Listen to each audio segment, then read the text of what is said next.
வணக்கம். பரபரப்பு மீடியா செய்திகளுக்காக நான் நிரோஷன். ட்ரம்ப் நிர்வாகம் நேற்று திங்கட்கிழமை எடுத்த நடவடிக்கையை பார்க்கும்போது அது செமிகண்டக்டர்கள் மற்றும் மருந்து தயாரிப்புகள் மீதான புதிய இறக்குமதி வரையை ட்ரம்ப் மிக விரைவில் அறிவிக்கப் போகிறார் என்று தோன்றுகிறது. அமெரிக்காவால் உலகளவில் இறக்குமதி செய்யப்படும் பொருட்களுக்கு ஜனாதிபதி ட்ரம்ப் விதித்துள்ள வரிகளை சேர்த்து இது மேலதிக வரி விதிப்பாக அறிவிக்கப்படலாம். இந்த இறக்குமதி வரி விதிப்பு சீனா, தாய்வான், அயர்லாந்து மற்றும் இந்தியா ஆகிய நாடுகளில் இருந்து இறக்குமதி செய்யப்படும் பொருட்களை பாதிக்கும். ட்ரம்ப் நிர்வாகம் அப்படி நேற்று திங்கட்கிழமை எடுத்த நடவடிக்கை என்ன? திங்கட்கிழமை பிற்பகல் இணையத்தில் வெளியிடப்பட்ட மத்திய அரசின் அறிவிப்புகள் சிப்கள் மற்றும் மருந்து பொருட்களின் இறக்குமதி தொடர்பாக தேசிய பாதுகாப்பு விசாரணைகள் ட்ரம்ப் நிர்வாகம் தொடங்கியுள்ளதாக கூறியது. அந்த விசாரணைகள் இறக்குமதி வரிக்கு வழிவகுக்கும் என்று ட்ரம்ப் பரிந்துரைத்துள்ளார். செமிகண்டக்டர்கள் தயாரிக்க பயன்படுத்தப்படும் இயந்திரங்கள், சிப்கள் மற்றும் மருந்து பொருட்களை கொண்ட தயாரிப்புகள் ஆகியவற்றுக்கும் விசாரணைகள் உள்ளடக்கம். இந்த நடவடிக்கையை உறுதிப்படுத்தும் ஒரு அறிக்கையில் வெள்ளை மாளிகையின் செய்தி தொடர்பாளர் குஷ் தேசாய் நமது நாட்டின் தேசிய மற்றும் பொருளாதார பாதுகாப்புக்கு முக்கியமான உற்பத்தியை மறுசீரமைப்பதன் முக்கியத்துவம் குறித்து ஜனாதிபதி நீண்டகாலமாக தெளிவாக இருப்பதாக கூறினார். புதிய செமிகண்டக்டர்கள் மற்றும் மருந்து இறக்குமதி வரி 1962 ஆண்டின் வர்த்தக விரிவாக்க சட்டத்தின் பிரிவு 232 கீழ் வெளியிடப்படும். இது அமெரிக்க தேசிய பாதுகாப்பை பாதுகாக்க இறக்குமதி வரியை விதிக்க ஜனாதிபதியை அனுமதிக்கிறது. முதல் நாள் ட்ரம்ப் செமிகண்டக்டர்கள் மற்றும் மருந்து பொருட்கள் மீது புதிய இறக்குமதி வரியை விரைவில் விதிக்கப் போவதாக குறிப்பிட்டார்.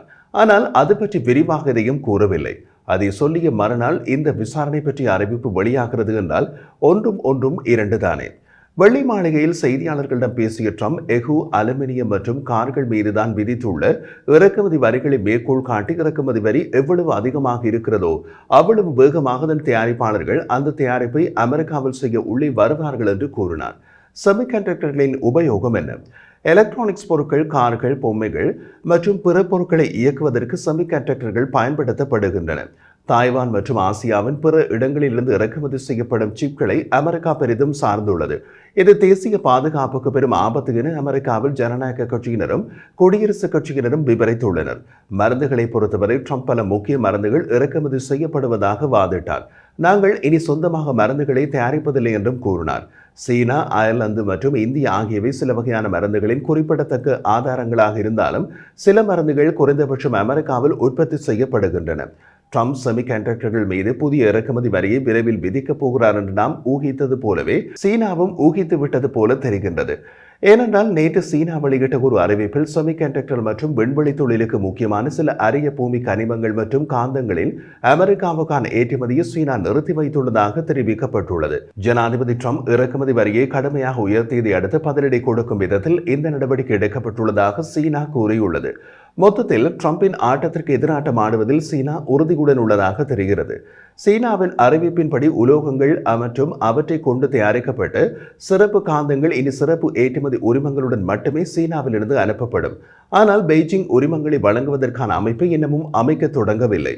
அந்த அமைப்பு உருவாக்கப்பட்டு அவர்கள் அமெரிக்காவுக்கு ஏற்றுமதி செய்வோம் என்று அனுமதி கொடுத்தால்தான் அரிய பூமி கனிமங்கள் மற்றும் காந்தங்கள் சீனாவிலிருந்து அமெரிக்காவுக்கு போகும். சீனாவுக்கு வெளியே கனிமங்கள் மற்றும் காந்த பொருட்களின் சப்ளை குறைவாக இருக்கலாம் என்று சீன தொழில்துறை நிர்வாகிகள் தெரிவித்தனர். சீனாவுடனான ட்ரம்பின் வேகமாக அதிகரித்து வரும் வர்த்தக போர் பல உலகளாவிய வர்த்தகங்களுக்கான வாய்ப்புகளை தொடைத்து வீசியுள்ளது. சீன தலைவர் ஜி ஜின்பிங் அமெரிக்க ஜனாதிபதி ட்ரம்பை தொலைபேசியில் அழைப்பதற்காக அமெரிக்க நிர்வாகம் காத்திருக்கிறது. ஆனால் பெய்ஜிங் அமெரிக்க ஜனாதிபதியுடன் தொலைபேசியில் பேசுவதில்லை என்று எச்சரிக்கையாக இருப்பதாக தெரிகிறது. இந்த ஏட்டிக்கு போட்டி விளையாட்டு நீண்டு கொண்டு செல்கிறது. ஒரு நிஜ போரை விட இந்த வர்த்தக போர் உலக அளவில் பாதிப்புகளை ஏற்படுத்துகிறது. உலகில் கிட்டத்தட்ட அனைத்து நாடுகளிலும் இந்த வர்த்தக போர் நிச்சயமற்ற நிலைமையினை ஏற்படுத்திவிட்டது. ட்ரம்ப் நேற்று திங்கட்கிழமை தனது இறக்குமதி வரியிலிருந்து சில நிறுவனங்களுக்கு நிவாரணம் வழங்க முடியும் என்று சமிக்ஞை செய்தார். நேற்று திங்கட்கிழமை அவர் கூறிய போது, நான் மிகவும் நெகிழ்வான நபர். நான் என் மனதை மாற்றவில்லை. ஆனால் நான் நெகிழ்வாக இருக்கிறேன் என்று சாத்தியமான வரி விலக்குகள் பற்றி கேட்டபோது ட்ரம்ப் திங்கட்கிழமை கூறினார். ஆப்பிள் நிறுவனத்தின் தலைமை நிர்வாகி டிம் குக்கிடம் பேசியதாகவும் சமீபத்தில் அவருக்கு உதவி செய்ததாகவும் அவர் கூறினார். எப்போது பேசினார், என்ன உதவி செய்தார் என்பதை அவர் வெளியிடவில்லை. ஜனாதிபதி தனது வர்த்தக நிகழ்ச்சி நிரலில் கடந்த வாரத்தில் குறிப்பிடத்தக்க மாற்றங்களை அறிவித்துள்ளார். இது உலக அளவில் சந்தைகளை உலுக்கியது. அத்துடன் அமெரிக்காவில் முதலீடு செய்ய அவர் வற்புறுத்த முயற்சிக்கும் வர்த்தகங்களை பயமுறுத்தியது. ட்ரம்ப் ஏப்ரல் 2 உலகளாவிய பரஸ்பர இறக்குமதி வரி திட்டத்தை அறிவித்தார். இதில் வியட்நாம் போன்ற பல எலக்ட்ரானிக்ஸ் தயாரிக்கும் நாடுகளில் அதிக வரி விதிக்கப்பட்டது. சந்தடி சாக்கில் இந்தியா, இலங்கை போன்ற நாடுகளின் இறக்குமதிகளையும் பதம் பார்த்தது. ஆனால் அமெரிக்க பத்திர சந்தையில் ஏற்பட்ட குழப்பமான வீழ்ச்சிக்கு பின்னர் அவர் உலகளவிய இறக்குமதி வரியை 90 நாட்களுக்கு இடைநிறுத்தினார். அதனால் அவரது அரசாங்கம் மற்ற நாடுகளுடன் வர்த்தக பேச்சுவார்த்தைகளை மேற்கொள்ள முடியும் என்று கூறினார். ஆனால் வரி விதிக்கப்பட்ட 185 நாடுகளில் எந்த ஒரு நாடும் அவருடன் பேச்சுவார்த்தை நடத்த சென்றதாக தெரியவில்லை. அந்த பரஸ்பர வரிகள் ஏற்கனவே விதிக்கப்பட்ட இறக்குமதி வரிகளுடன் கூடுதலாக வந்தன.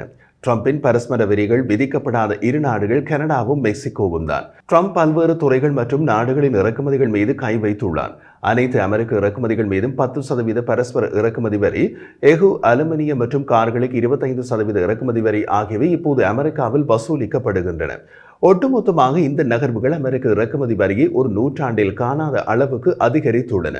சீனாவுடனான வர்த்தக போருக்கு மத்தியில் ஸ்மார்ட் போன்கள், மடிக்கணினிகள், டிவிக்கள் மற்றும் பிற மின்னணு பொருட்களுக்கு வெள்ளிக்கிழமை வரி விலக்கு அளிப்பதாக அறிவித்தார். பின்னர் ஞாயிற்றுக்கிழமை அவை தற்காலிக வரி விலக்கு மட்டுமே என்றார். சிப்கள் மீதான தேசிய பாதுகாப்பு விசாரணையின் எல்லைக்குள் அந்த எலக்ட்ரானிக்ஸ் சேர்க்கப்படும் என்று கூறி வெள்ளை மாளிகை வரி விலக்கு நடவடிக்கையை தற்காலிகம் என்று ட்ரம்ப் நிர்வாகம் வாதிட்டது. கடந்த வாரம் சீன இறக்குமதிகள் மீதான இறக்குமதி வரியை ட்ரம்ப் உயர்த்தினார். அமெரிக்க இறக்குமதியில் கால்பங்கு பொருட்கள் சீனாவிலிருந்து வருகின்றன. அவற்றில் பல மாற்றீடு செய்யப்பட முடியாத குறைந்த விலையில் அமெரிக்காவுக்கு போகின்றன. அதனால் ட்ரம்பின் வரி விதிப்பை அமெரிக்க பொதுமக்களே செலுத்தப் போகிறார்கள். ஆனால் ட்ரம்ப் நிர்வாகத்தின் உண்மையான உந்துதல் என்ன என்பது தொடர்பான பல ஊகங்கள் வெளியே அடிபடுகின்றன.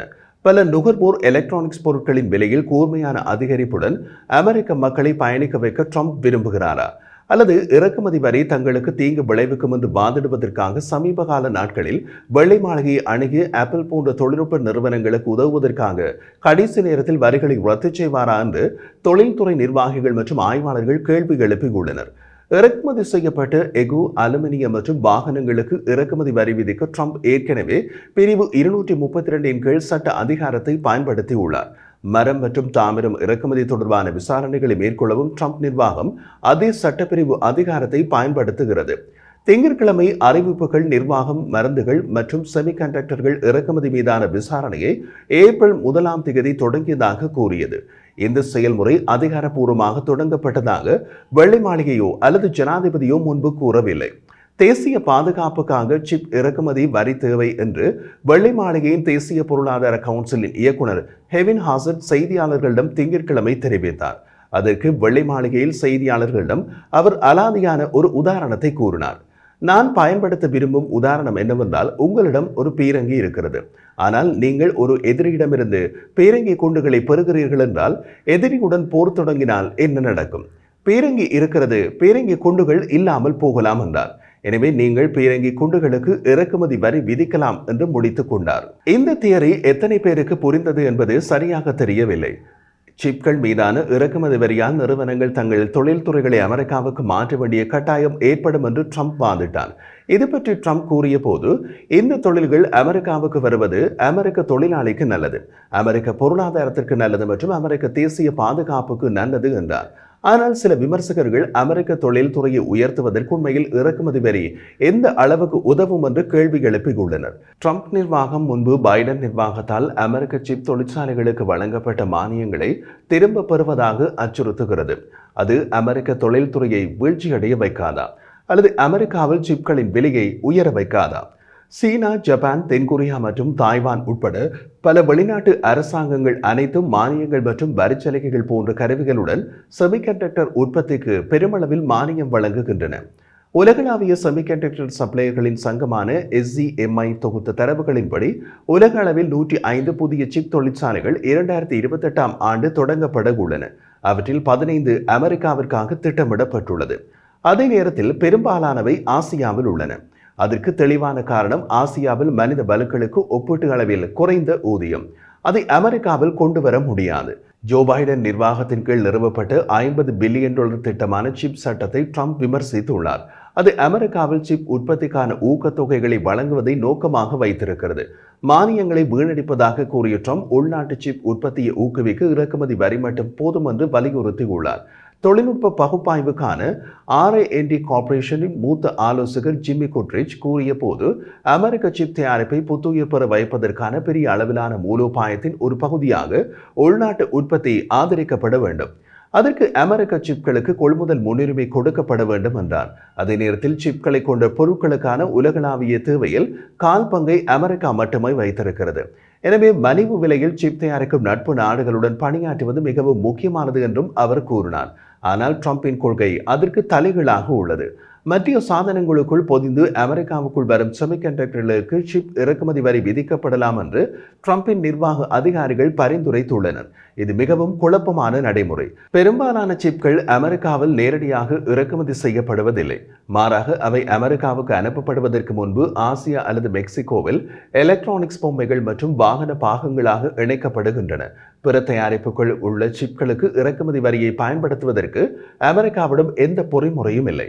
ஆனால் ஜோ பைடன் நிர்வாகத்தின் போது அமெரிக்காவின் வர்த்தக பிரதிநிதி அலுவலகம் இந்த கேள்வியை கவனிக்க தொடங்கியது. சிப் தொழில்துறை நிர்வாகிகள் அத்தகைய அமைப்பை நிறுவுவது கடினம், ஆனால் சாத்தியம் என்று கூறுகிறார்கள்.